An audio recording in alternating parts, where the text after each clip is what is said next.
Pero, bien, Emilio. En primer lugar, vamos a explicarle a la gente brevemente cómo es este sistema político de tu país de Estado Libre Asociado.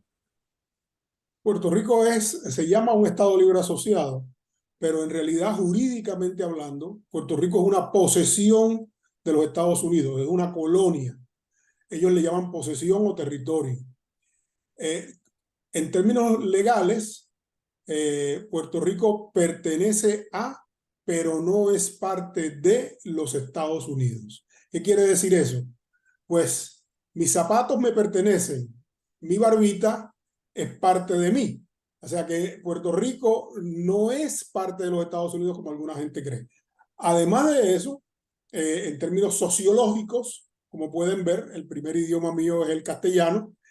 Puerto Rico es una nación latinoamericana con un idioma, con una cultura, con una historia, con una visión del mundo, con una religiosidad propia que es distinta de los Estados Unidos.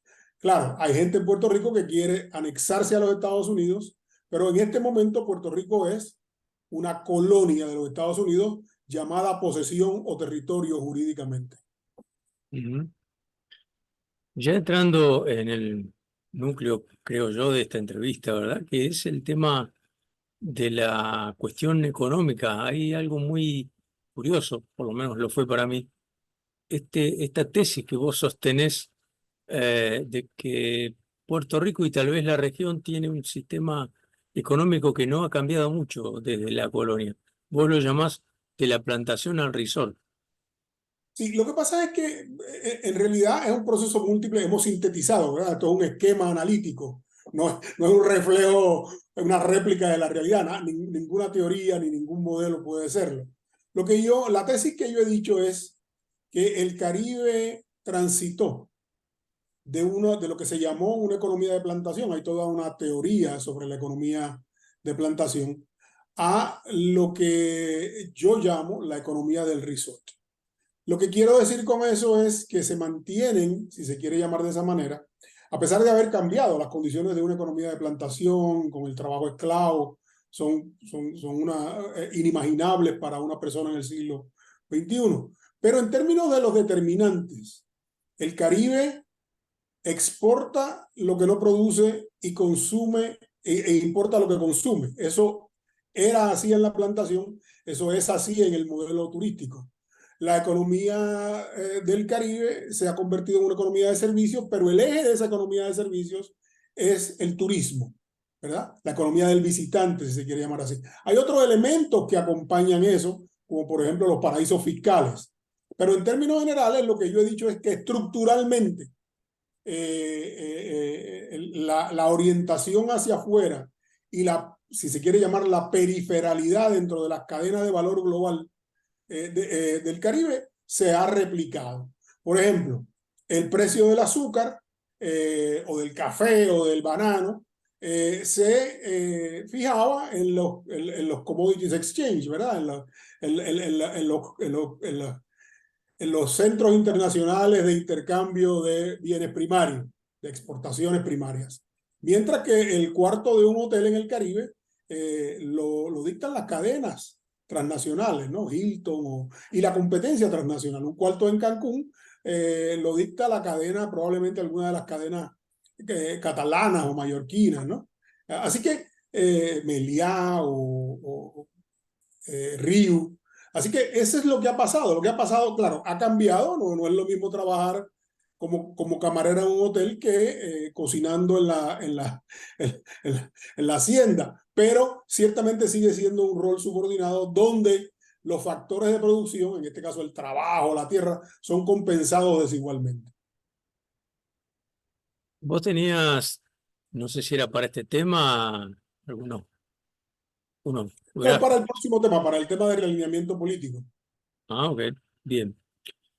Eh, vamos a analizar, Pero puedo proveerte algo si me das un minuto. Puedo compartir. por Tengo favor. aquí, tú lo puedes editar. Ok, ok. Déjame compartir aquí. Déjame buscar lo que quiero compartir. Vamos a decir aquí compartir, compartir.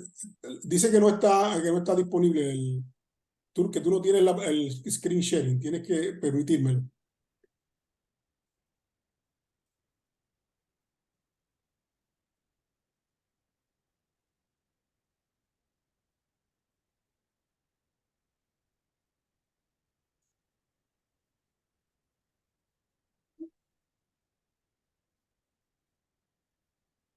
Vamos a ver si ya está. Bien, vamos a tener que dejar las gráficas para un momento de, de mayor capacidad técnica, por lo menos de mi parte. Así que vamos a continuar conversando con Emilio. Y vamos, me gustaría analizar las transformaciones societales que se han llevado a cabo en tu país, ¿no? El tema de la migración, sobre todo, la desigualdad, la corrupción. Esos índices, ¿cómo están arrojando en este momento? Puerto Rico en este momento estaría clasificado como un estado fallido. Eh, el estado en este momento no está funcionando. Por ejemplo, para empezar, el gobierno de Puerto Rico declaró una quiebra fiscal en 2015, en el verano, en junio del 2015. Esa quiebra fiscal llevó a que, siendo colonia de los Estados Unidos, el Congreso norteamericano, que es donde reside la soberanía de Puerto Rico, decretara una ley creando una junta de supervisión y gerencia fiscal para manejar las finanzas públicas. Esa junta que está desde el 2015, del 2016, en realidad empezó en funciones, el 2016, esa junta es la que determina el presupuesto de Puerto Rico. No obstante, se supone que esa junta, en negociación con el gobierno de Puerto Rico, por ejemplo, determinara en términos de los recortes fiscales que se iban a hacer para poder pagar la deuda, porque Puerto Rico estaba en estado de impago, se supone que determinara junto con el gobierno cuáles eran los servicios esenciales. Perdón. Eso no es muy difícil. ¿Cuáles son los servicios esenciales de una nación? Salud, educación, seguridad, hubiesen sido los lógicos. Nunca lo hicieron, no lo han hecho todavía.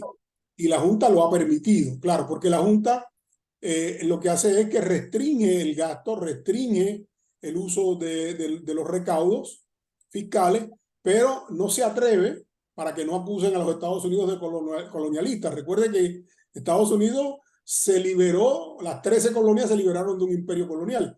Si usted quiere ver a un americano ponerse rojo y molestarse con usted, dígale que Puerto Rico es una colonia de los Estados Unidos y que ellos son imperialistas o colonialistas. Así que, en ese sentido, para no ser acusado de imperialista o de colonialista, la Junta no entra en el detalle político, pero el diseño era que iban a coaccionar al gobierno, a reaccionar para hacer reformas. Por ejemplo, iban a reducir el número de agencias. Yo no he visto la primera agencia que se cierre. Ha habido unas supuestas consolidaciones que lo que hacen es, en realidad, añadir una superestructura a la burocracia. Tenemos 78 municipios, más o menos unos 45 de los cuales están al borde de la quiebra o en quiebra. Si se hiciera una reforma fiscal, la Junta ha tratado de cortarle los subsidios del gobierno y han buscado las maneras de mantener, han buscado subterfugios para mantener eso y por lo tanto no ha habido una reforma municipal. A quien único le han quitado la mitad del presupuesto así de una manera drástica, le han quitado presupuesto a todo el mundo, pero la institución que peor ha salido es la Universidad del Estado, la Universidad de Puerto Rico, y en especial, en particular, el recinto de Río Piedras. También se ha afectado el recinto de ciencias médicas. Así que hay una quiebra fiscal, el país es ingobernable, hay sitios, hay lugares, como en otros lugares de América Latina, donde uno no puede entrar. En este momento, por ejemplo, hay una ola criminal donde tarde en la noche en las carreteras rurales, individuos le quitan el auto a quien vaya transitando, ¿no? Ha habido asesinatos. En realidad hay un problema de seguridad muy serio.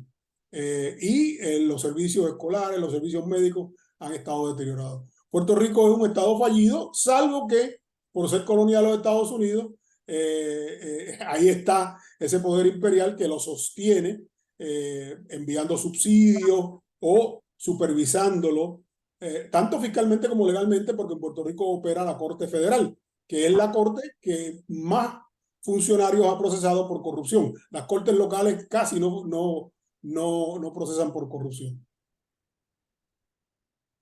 Bien, Emilio. ¿Qué es lo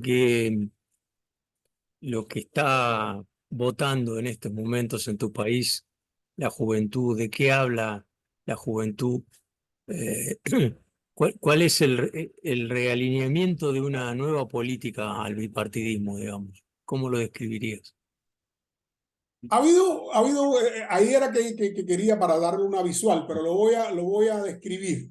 Hay que imaginarse. Hay que tener un poco de imaginación. Ha habido un realineamiento político que comenzó a principios del siglo XX. Empezaron a surgir una serie de candidatos independientes, porque el eje de la política puertorriqueña es el estatus colonial de Puerto Rico. Y ese estatus se dice que se resuelve con hay tres alternativas. La alternativa actual, el Estado Libre Asociado, que es la colonia, con un régimen que tiene ciertas autonomías, ciertos fueros locales. La anexión a los Estados Unidos, que nosotros le llamamos la estadidad, porque Puerto Rico se convertiría en el Estado 51, o la independencia, donde Puerto Rico se convertiría en otra república latinoamericana. Así que ese había sido el alineamiento. Hay tres partidos: Partido Nuevo Progresista, que es anexionista o estadista; Partido Popular Democrático, que es el Estado Librista; y el Partido Independentista Puertorriqueño. Dentro de eso ha habido una serie en las elecciones, con esto de la corrupción que empezó en la década del 90, donde hubo el gobierno más corrupto en Puerto Rico y era un gobernador anexionista del Partido Nuevo Progresista. Fueron 33 funcionarios fueron presos al final de ese gobierno, incluyendo el secretario de Educación, que de hecho hay un rap de un joven que dice: mi diploma lo firma un corrupto, ¿verdad? Y de hecho ha habido dos secretarios de educación, también hubo una secretaria de educación recientemente convicta. Ella estaba bajo el régimen del hijo del primer gobernador. Este se llamaba Ricardo Rosselló, el primer gobernador corrupto se llamaba Pedro Rosselló, y esta era una norteamericana, Julia Keller. Así que los jóvenes han venido un poco desafiliándose o distanciándose, más que nada, ambas cosas, desafiliándose de los partidos y por otra parte distanciándose de la política electoral. Pero había habido intentos, grupos soberanistas, grupos con nuevas visiones, grupos ambientalistas que habían tratado, ¿verdad? De acceder. Estos se llaman los advenedizos. Y este grupo de advenedizos, en el año 2015, una mujer llamada Alexandra Lúgaro salió de la nada. Yo decía que era un fenómeno porque la gente estaba buscando un líder redentor, y de momento sale esta mujer sin ningún partido, diciendo que ella quiere correr para gobernadora para cambiar. Una mujer joven, una mujer que se declaró en su momento atea, que se declaró pro independencia, y que se declaró que le gustaba, que había probado la marihuana, cosa que en Puerto Rico para la gente tradicional. Esta mujer sacó 175,000 votos, casi un 10% de los votos en las elecciones de 2016.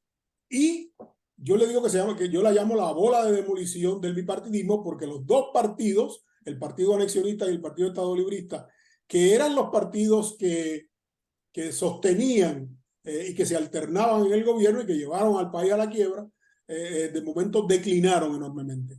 Luego, en 2019, el gobernador Ricardo Rosselló fue expulsado por unas manifestaciones y una protesta masiva que incluyó a su partido, porque salió un chat de estos parecido a WhatsApp, que es otra aplicación, pero salió ese chat donde había un grupo de sus allegados burlándose,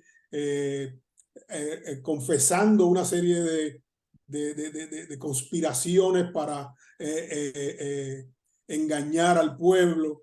etcétera, etcétera. Cuando este individuo sale, ese realineamiento entonces cuaja con un partido de centro izquierda y un partido de derecha. La derecha cristiana, los fundamentalistas, los evangélicos, canutos creo que le dicen en Argentina, los fundamentalistas tipo Bolsonaro, tipo Milei, esa gente se agrupó en un partido que se llamaba el Proyecto Dignidad. Y esta juventud, encabezada por Alexandra Lúgaro y otro joven líder que venía como un desprendimiento del Partido Popular Democrático, que es el partido de Lela, crearon el movimiento Victoria Ciudadana. Y el movimiento Victoria Ciudadana, el Proyecto Dignidad de derecha y el Partido Independentista Puertorriqueño, que en las elecciones del 2020 repuntó con un líder joven, no enfatizando el estatus, sacaron entre todos un 34% del voto. El Partido Nuevo Progresista quedó electo, el gobernador, con un 33% del voto. El Partido Popular llegó con un 32% y controla las cámaras legislativas, Senado y Cámara Representativa. Y entonces el Proyecto Dignidad tiene 2 escaños, el Movimiento Victoria Ciudadana tiene 4 escaños y el Partido Independentista tiene 2 escaños. Eso no había sido la norma. Además de eso, por primera vez en la historia de Puerto Rico y probablemente de muchos países, la mayoría del Senado, de las senadoras, eran mujeres. Fueron electas 14 senadoras y 13 senadores. Eso fue sin precedentes. Claro, como dice la profesora Luz del Alba Acevedo, que escribió Un Senado para la Historia, las 14 no estaban en el mismo partido ni tenían la misma ideología. Así que hubo conservadoras y el gran debate del Senado ha sido los derechos reproductivos de la mujer y de las minorías sexuales. Así que este es el realineamiento. Ya la gente para esta elección del 2024 no se está alineando en función de si favorezco la estadidad o si favorezco el Estado Libre Asociado o si favorezco la independencia, sino cuáles son los asuntos de género, raza, sexualidad, medio ambiente, que definen las preferencias políticas de esta juventud y de algunos mayores como yo. Bien, expectativas entonces para este año. En algún momento vos dejaste trascender esto de que hay puertorriqueños que se quieren ir a Estados Unidos. Ha habido numerosos, bueno, no sé si numerosos, pero algunas consultas populares en tu país y la mayoría, por lo que veo, no redundó, por lo menos en un cambio significativo del statu quo, sino que lo cimentó. ¿Eso por qué es? ¿Porque están muy divididos? ¿Hay mucha polarización? ¿O cuál es el problema ahí? En términos del estatus, los puertorriqueños, digamos, la mayoría de los puertorriqueños, incluyendo los que quieren anexarse a los Estados Unidos, son nacionalistas culturales. El puertorriqueño promedio es un nacionalista cultural. Por ejemplo, los que quieren anexarse a los Estados Unidos dicen que es posible, cosa que hasta el momento no hay evidencia jurídica para ello, de que Puerto Rico se anexe a los Estados Unidos, se convierta en el Estado 51, así como Hawái o como Alaska, pero que mantenga su representación olímpica autónoma. O sea, que Puerto Rico no va a participar como parte, no se va a subsumir, no va a ser absorbido por el Comité Olímpico o por el equipo olímpico norteamericano, sino que no solamente tendríamos nuestro equipo, sino competiríamos contra los norteamericanos siendo Estado de los Estados Unidos. Imagínense Delaware, ¿no? O Nueva York compitiendo contra el equipo, ¿no? Eso es lo que queremos, ¿no? Por otra parte, otra cosa de la que los puertorriqueños promedios están muy orgullosos es de que tenemos, creo que, 6 Miss Universos, ¿no? Somos el segundo país después de Venezuela, estamos ahí en esa competencia. Y por lo tanto, además, competiríamos nosotros con nuestra Miss Universo, no nos anexionar, no, la anexión no implica Miss Universo. Así que habría autonomía olímpica, autonomía en los certámenes de belleza, y eso un poco, además, pretenden conservar el español como idioma, ¿no? El inglés se convertiría, seríamos bilingües. Lo curioso es que la derecha norteamericana o la gente, el norteamericano promedio se mueve hacia el monolingüismo, a la idea de que todo el mundo debe hablar inglés. Así que en ese sentido, digamos, la estadidad nunca ha trascendido. Más allá, ahora en el último plebiscito ha habido unos 5 consultas de estatus, ¿no? Y todas, menos una de 1967, todas las demás fueron presididas por el Partido Nuevo Progresista. Y en cada una de ellas se cambiaba el nombre de la fórmula del Estado Libre Asociado. Así que finalmente, por ejemplo, en el año 2012, se dio la contradicción de que el pueblo votó diciendo que no, que rechazaba el Estado Libre Asociado, pero no votó a favor de la estadidad. Así que el voto quedó completamente dividido. La única vez que Puerto Rico ha votado en mayoría por la estadidad fue en la elección pasada, donde la participación electoral fue el 50%, pero el número de votos a favor de la estadidad fue mucho menor que cuando sacó 48% en 2012 por la pandemia, por toda una serie de cosas. O sea que en realidad a los puertorriqueños les gusta, digamos, si usted le pregunta a un puertorriqueño, somos ciudadanos norteamericanos de nacimiento. Yo tengo un pasaporte norteamericano y entro y salgo a los Estados Unidos sin necesidad de visa. Y entro y salgo a Europa sin necesidad de visa. Y tengo todos los beneficios de un ciudadano norteamericano. De hecho, yo le digo a mis estudiantes que si uno llega al infierno con un pasaporte norteamericano, lo atiende Satanás en persona.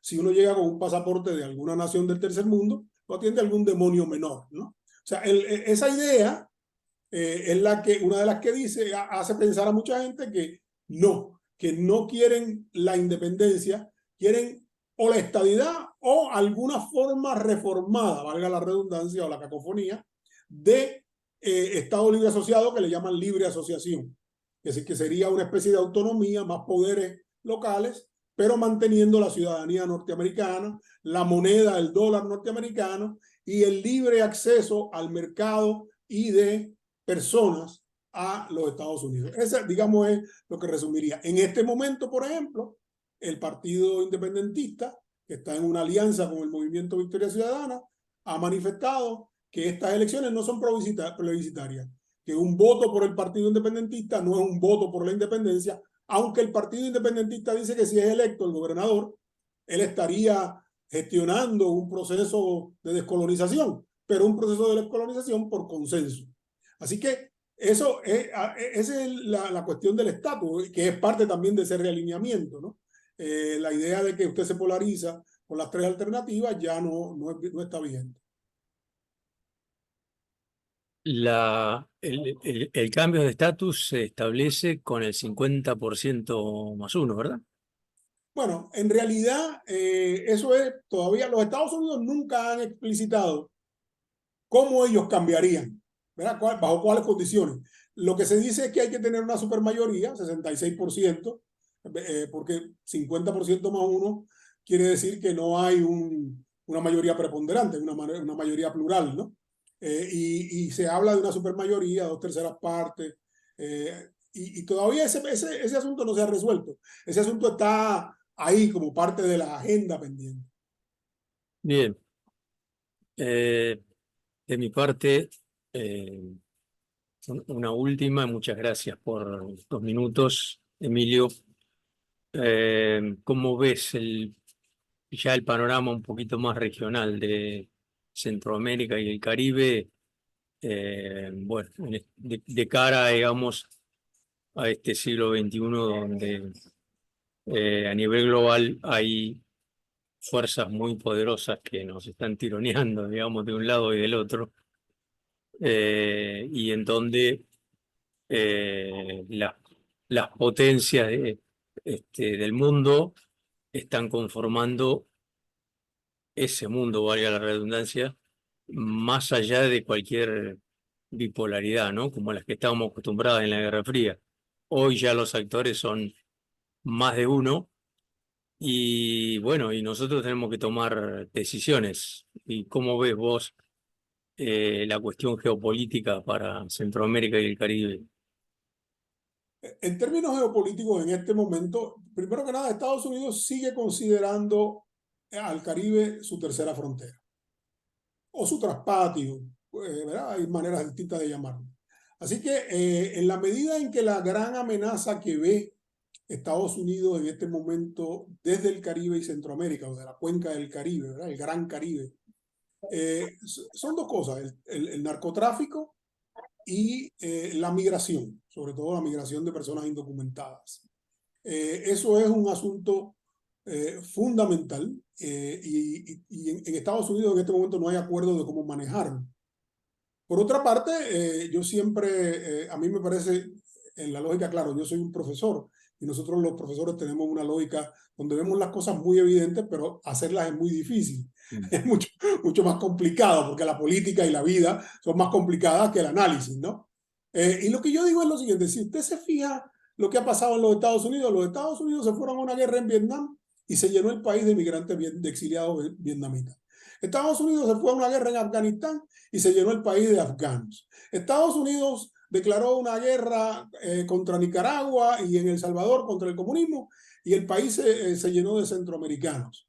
Estados Unidos descuidó y no asistió a Haití y el país está lleno de haitianos. En este momento, digamos, los migrantes más problemáticos en los Estados Unidos son los venezolanos. Ese problema se resuelve muy sencillo. Quítele el embargo, quítele las restricciones, quítele las sanciones y usted verá cómo la gente va a dejar de irse porque el problema en Venezuela, por ejemplo, es el desabastecimiento. Y eso lo saben los venezolanos, pues nos vamos para Estados Unidos. Así que, francamente, los norteamericanos tienen esta capacidad, claro, tienen todo un aparato persuasivo global, de persuadir al mundo primero que el problema de las drogas es un problema norteamericano, cuando ellos, latinoamericanos, cuando son ellos los mayores consumidores. Si ellos dejan de consumir drogas, el abasto y la producción de drogas se reduce. Que el problema de la migración es un problema latinoamericano. No, si ellos estabilizan y ayudan a los países latinoamericanos, levantan el embargo de Cuba, le quitan las sanciones o le ponen unas sanciones distintas a Venezuela, cambia la cosa. Así que, francamente, en este momento, Estados Unidos está, además, en este momento Estados Unidos está en un problema serio interno donde la derecha norteamericana está amenazando con destruir la democracia. Es un momento incierto, es un futuro incierto. El Caribe es en realidad siempre un problema de segundo nivel para los Estados Unidos y por lo tanto tenemos que tratar de arreglarnos a nosotros mismos. Y ese arreglarnos a nosotros mismos lo que quiere decir es empezar a buscar alternativas. Un colega hablaba de paradiplomacia entre los territorios no independientes del Caribe. Yo en varias ocasiones he hablado de crear un mercado alterno en términos de que haya unos permisos para viajar y para intercambiar de las metrópolis, porque no hay una sola metrópoli en el Caribe. Y eso, pero todavía esos son, ¿verdad?, pensamientos y propuestas de académicos. Que en realidad en la política son mucho más difíciles de implementar. Muchas gracias, Emilio. Muchas gracias.